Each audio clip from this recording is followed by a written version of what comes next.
सबसे पहले तो आज फर्रुखाबाद जनपद के एक दिवसीय दौरे में मैंने पार्टी के अपने सभी कार्यकर्ताओं से भेंट करके जनपद में पार्टी की स्थिति की जानकारी लिया और पार्टी के द्वारा चल रहे अभियानों की समीक्षा किया है और जो नगर निकाय के चुनाव आने वाले हैं उनकी तैयारियों की जानकारी लिया है। माननीय प्रधानमंत्री जी के जन्मदिन और 17 सितंबर से लेकर के और राष्ट्रपिता महात्मा गांधी जी की जो गांधी जयंती 2 अक्टूबर तक सेवा पखवाड़ा का जो भी अभियान कार्यक्रम चल रहा है उसकी भी पार्टी के द्वारा जो कार्य किया गया उसकी भी जानकारी ली।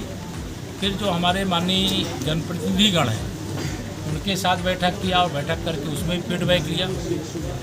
उसके बाद नगर क्षेत्र में कुछ स्थानों पे जाना हुआ और जिले के अधिकारियों के साथ अभी विस्तार से समीक्षा बैठक की और इस समीक्षा बैठक का एक ही उद्देश्य था कि जो देश में माननीय नरेंद्र मोदी जी के नेतृत्व में सरकार है, प्रदेश में आदरणीय योगी आदित्यनाथ जी के नेतृत्व में सरकार है, दोनों सरकारों का एक ही लक्ष्य है कि हम दुनिया में ही देश को नंबर 1 बनाना चाहते हैं और देश में उत्तर प्रदेश को नंबर 1 बनाना चाहते हैं। और इसके लिए विशेष तौर से गरीब कल्याण की जो योजनाएं हैं, जो किसान कल्याण की योजनाएं हैं, जो माताओं की बहनों की सशक्तिकरण की योजनाएं हैं, उनको निचले स्तर तक पारदर्शी तरीके से कैसे पहुंचाया जाए, स्वास्थ्य की सुविधाएं लोगों को आयुष्मान भारत कार्ड के अंतर्गत कैसे उपलब्ध हों, कैसे प्रधानमंत्री गरीब कल्याण अन्न योजना के अंतर्गत वितरित होने वाला जो राशन है, जो पात्र लोग हैं उनको ईमानदारी से उपलब्ध होता रहे। इस प्रकार से आने वाली पीढ़ियों के लिए जो माननीय प्रधानमंत्री जी ने आज़ादी के अमृत काल में अमृत सरोवर निर्माण का एक कार्यक्रम दिया है, उसमें भी जनपद में अमृत सरोवर निर्माण की दिशा में उल्लेखनीय बहुत सराहनीय कार्य किया गया है और उसके लिए कहा भी गया है कि बहुत जगह अभी ऐसे सरोवर हैं। अभी हम आने वाले समय में हर गांव के अंदर 2 सरोवर विकसित करने का काम करेंगे जो पहले से हैं। उनकी जो लैंड एरिया है अभिलेखों में उसकी नाप भी करेंगे और नाप करके जितना भी लैंड एरिया अभी अमृत सरोवर के अंतर्गत उपयोग में लाया गया है, जो खाली होगा उसको चिन्हित करा करके वहाँ वृक्षारोपण का कार्यक्रम करेंगे। जहाँ जो अमृत सरोवर आज तीर्थ स्थल की तरह विकसित हो गए हैं वहाँ सामुदायिक शौचालय का भी निर्माण करेंगे, खेलकूद की भी वहाँ व्यवस्था इसका भी प्रयास कर रहे हैं कि अच्छे तरीके से आगे बढ़े। किसान सम्मान निधि की दृष्टि से सत्यापन का कार्यक्रम चल रहा है और वह कार्यक्रम सफलतापूर्वक प्रदेश में जनपद लगभग 10वें स्थान पर अपना परिणाम देने का काम किया है और कई क्षेत्रों में उल्लेखनीय काम है, उसकी मैं प्रशंसा भी करता हूं। और यह भी कि भारतीय जनता पार्टी के जो भी कार्यकर्ता, चाहे वो बूथ अध्यक्ष हो और चाहे वो हमारे जिला अध्यक्ष हो, अगर उनके द्वारा कोई समस्या बताई जाती है जो जायज़ समस्या है उसे हर अधिकारी कर्मचारी सुन करके उनका समाधान हर हाल में सुनिश्चित करेगा, कोई लापरवाही नहीं करेगा। अभी मतदाता सूची को लेकर के भी यहाँ पर जो अभियान चल रहा है उसको भी सफलतापूर्वक और पारदर्शी तरीके से आगे बढ़ाने का काम करना है। नगर निकाय के भी मतदाता सूचियों को ध्यान में रख करके उसके लिए भी अभी सूचना मुझे लगता है जल्दी आएगी, तो यहाँ पार्टी की दृष्टि से भी और प्रशासनिक मशीनरी की दृष्टि से भी दोनों ओर से तैयारी रहनी चाहिए। कानून व्यवस्था दुरुस्त रहे, इसके लिए जो भी ज़रूरी कदम है वह भी उठाया जाए। जो निर्माणाधीन परियोजनाएं हैं वो समयबद्ध तरीके से पूरा करने और जिसमें कोई समस्या है आज की बैठक के माध्यम से शासन को अवगत कराने का भी यहाँ पर निर्देश दिया गया है।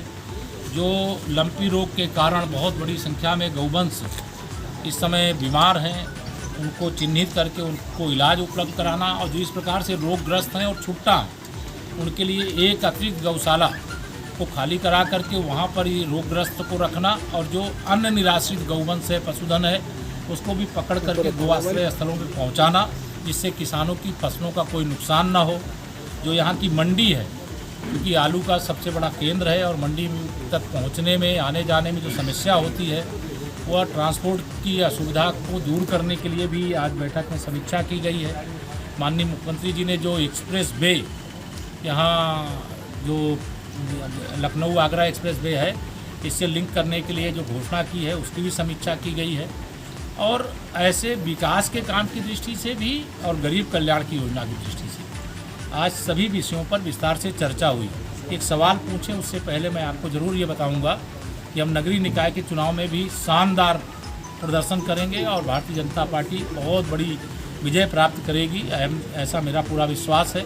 और 2024 के लोकसभा चुनाव में हम 80 लोकसभा उत्तर प्रदेश की हैं और हमारा पूरा विश्वास है फर्रुखाबाद सहित प्रदेश की 80 लोकसभा सीटें जीत करके देंगे और माननीय नरेंद्र मोदी जी के नेतृत्व में फिर से देश की सरकार बने। यह हर गरीब चाहता है, हर किसान चाहता है, हर मजदूर चाहता है, हर नौजवान चाहता है, हर माता बहन चाहती है। और उत्तर प्रदेश पूरी तरह से, देश भी मोदी जी के साथ है, लेकिन उत्तर प्रदेश तो पूरा मोदी जी का दीवाना है, हर दिल में मोदी जी। साथ ही आज के समाचारों में आपने देखा होगा कि PFI या जो सिमी का बदला हुआ रूप था, भारत सरकार के गृह मंत्रालय ने उसको प्रतिबंधित करने का काम किया है। मैं इसका स्वागत भी करता हूं और यह मैं कहना भी चाहता हूं कि यह नया भारत है, जिस भारत के प्रधानमंत्री विश्व के सबसे लोकप्रिय नेता के रूप में, सर्वप्रिय नेता के रूप में, शक्तिशाली नेता के रूप में माननीय नरेंद्र मोदी जी नेतृत्व कर रहे हैं। और उनके नेतृत्व में जब देश में सरकार है तो रूस और यूक्रेन के बीच में युद्ध होता है और उस युद्ध के बीच में अगर भारत का कोई नागरिक तिरंगा लेकर के निकलना चाहता है तो दोनों तरफ से गोलियां वहां के सैनिक चलाना बंद करते हैं। ये तिरंगे का मान और सम्मान दुनिया में बढ़ा है। इसलिए ये मैं कह सकता हूँ कि भारत के अंदर भारत विरोधी मंसूबों को पाल करके कोई संगठन चलाए, कोई संगठन के माध्यम से गतिविधि करे, हिंसा फैलाए, शांति व्यवस्था भंग करने का काम करे, अब ये नहीं हो सकता है। उत्तर प्रदेश और देश इस प्रकार की किसी हिंसा, किसी साजिश के खिलाफ पूरी मजबूती से खड़ा है और इस प्रतिबंध का हम स्वागत करते हैं। और माननीय प्रधानमंत्री जी को, माननीय गृह मंत्री जी को उत्तर प्रदेश की 25 करोड़ जनता की ओर से ऐसे संगठन को प्रतिबंधित करने के लिए धन्यवाद भी करते हैं। करके भी निर्देश दिया गया है कि दीपावली तक अभी कोई अतिक्रमण हटाने का कार्यक्रम नहीं चलेगा और दीपावली के पश्चात व्यापारियों के साथ बैठक करके और उनको जानकारी दे करके कहाँ सरकार की भूमि कहाँ तक है, कितना उनको खाली करना है, जिससे फर्रुखाबाद केवल वर्तमान पीढ़ी के लिए नहीं, आने वाली 10 पीढ़ियों के लिए भी बहुत अच्छा बन सके। लेकिन यह सहमति के आधार पर आगे अभियान जब भी चलेगा व्यापारियों के साथ बातचीत करेंगे। आज समाजवादी पार्टी का सम्मेलन शुरू हुआ है, समाजवादी पार्टी का सम्मेलन शुरू हुआ है, ताकते हैं उनसे उन्हें किनारा। समाजवादी पार्टी समाप्तवादी पार्टी बनने के लिए सम्मेलन कर रही है, वो समाप्त होने जा रही है।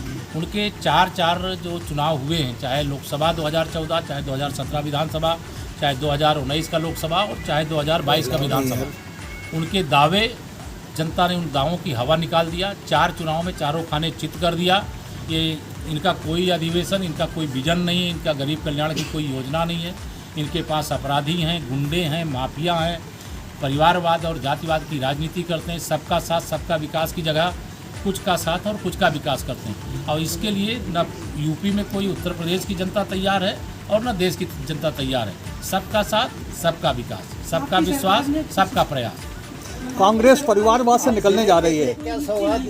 कांग्रेस परिवार, मोदी जी जो कहते हैं दुनिया सुनती है, कांग्रेस को सुनाई पड़ा है थोड़ा, क्या निकलेगी कि रहेगी कि रिमोट से मनमोहन सिंह जी की तरह चलाएगी, वो तो आने वाला समय बताएगा। लेकिन अच्छा यही होगा कि परिवारवाद की राजनीति से सारे राजनीतिक दल बाहर हो जाए और माननीय प्रधानमंत्री जी जो भी कहते हैं वो देश के हित में कहते हैं।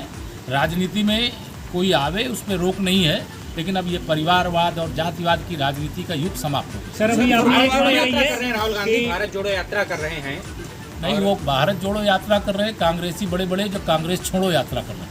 सर हमें एक चीज बताइए, इसमें फर्रुखाबाद, अरे मैं तो समझता हूँ आप अगर फर्रुखाबाद के तो रहने वाले पत्रकार हो तो जो 2017 के पहले की दशा थी उसको याद करोगे तो आपको और आज 10 परियोजनाएं अभी भी बंद जो परियोजनाएं नहीं चल रही, नहीं पूरी हुई होंगी, वो पूरी की जाएंगी। इसी के लिए समीक्षा में सर अभी आप 50 करोड़ से ऊपर की परियोजनाएं सर अभी 26 बाकी है। जिले के लिए क्या सौगात लेकर आए? सौगात की बरसात है देश और प्रदेश की डबल इंजन की सरकार के माध्यम से, विशेष तौर से ODOP के माध्यम से। यहाँ के जो उद्यमी बहुत अच्छा काम कर रहे हैं, उनके साथ भी मेरा बैठना। सरकार हर प्रकार से उनके साथ खड़ी है और हम चाहते हैं कि यहाँ का बना हुआ सामान जैसे पूरी दुनिया में बिक रहा है और जितना बिक रहा है उससे 1000 गुना अधिक और बिकने के लिए तैयार हो, जाए बिकने के लिए, और यहाँ के चाहे हर वर्ग को उससे रोजगार मिले। जनपद में डॉक्टरों की भारी कमी है। CMO के अंडर में जैसे 132 सर्जरी पद हैं, उसमें मात्र 50 डॉक्टर हैं। लोहिया में 29 का है। उसमें के लिए जितने चिकित्सक, जितने पैरामेडिकल, जितने नर्सिंग, जितने लोगों की ज़रूरत है वह सब हों। लेकिन अभी उत्तर प्रदेश के पास जितने डॉक्टर चाहिए, जितने स्टाफ चाहिए, उतने उपलब्ध नहीं। अभी तो हर जिला, एक जनपद एक मेडिकल कॉलेज की ओर हम बढ़ रहे हैं। आज फर्रुखाबाद के मेडिकल कॉलेज जो प्राइवेट था, जिसे MCI ने कैंसिल कर दिया है, उसका नए सिरे से प्रस्ताव भेजने के लिए भी कहा गया है और यहाँ जनपद का भी एक मेडिकल कॉलेज बने, ये भी हम चाहते हैं। अधिक से अधिक डॉक्टर हमारे प्रदेश में जब तैयार होंगे, जब हमारे यहाँ सभी मेडिकल से जुड़े हुए स्टाफ तैयार होंगे, तो उसके आधार पर फिर मेडिकल सेवाएं फर्रुखाबाद ही नहीं, उत्तर प्रदेश के सभी 75 जिले और माननीय मोदी जी के नेतृत्व में देश के समस्त जनपदों में चिकित्सकों सर, आपने गौशाला वाली बात की है। परिवर्तन हो रहा है, विकास हो रहा है, हर घर नल से जल पहुंच रहा है, प्रधानमंत्री आवास योजना में नहीं सर, आज की मीटिंग में जो सर आप आंकड़े जो देख रहे हैं वो 6 महीने पुराने और 9 महीने पुराने हैं, उनकी आपने समीक्षा कर दी सर अधिकारियों? आपको अभी मैं इतना कह दूं कि अभी सूचना अधिकारी बाकी डिटेल आपको एक ब्रीफ रिलीज जारी कर देंगे। सर, किसान संगठन के लोग बैठे हैं जो कह रहे हैं सूखाग्रस्त घोषित किया जाए, सूखे की समस्या जिले में है कहीं न कहीं, क्या आप इस पे देखते हैं? कि हम लोग ये मानते हैं कि किसान की कोई भी समस्या है और सरकार जितना किसानों को ध्यान करती है, इतना शायद इसके पहले की सरकारों ने ध्यान नहीं किया है।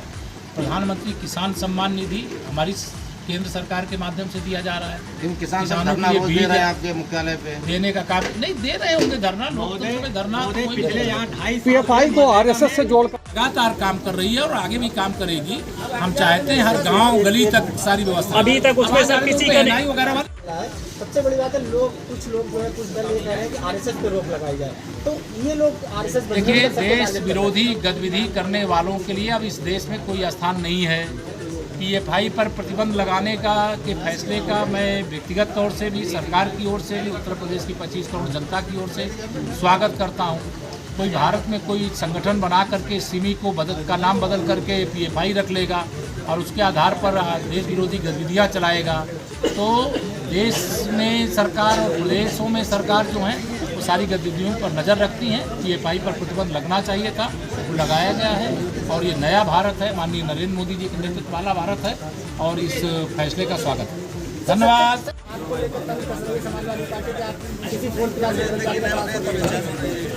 श्री अखिलेश यादव जी फ्रस्ट्रेशन में 400 सीटें जीतने जा रहे थे, कह रहे थे कि हम 400 सीट जीत रहे हैं, चारों खाने 4 चुनाव में चित हो गए हैं। अब समाजवादी पार्टी समाप्तवादी पार्टी बनने जा रही है, तो बेचैन हैं, बौखलाए हैं। पानी के बिना जैसे मछली तड़पती है, सत्ता के बिना अखिलेश जी और उनका पूरा गैंग तड़प रहा है। नीतीश फार्मूला यूपी में लागू होगा क्या? कोई फार्मूला काम नहीं आएगा, केवल मोदी फार्मूला चलेगा। धन्यवाद।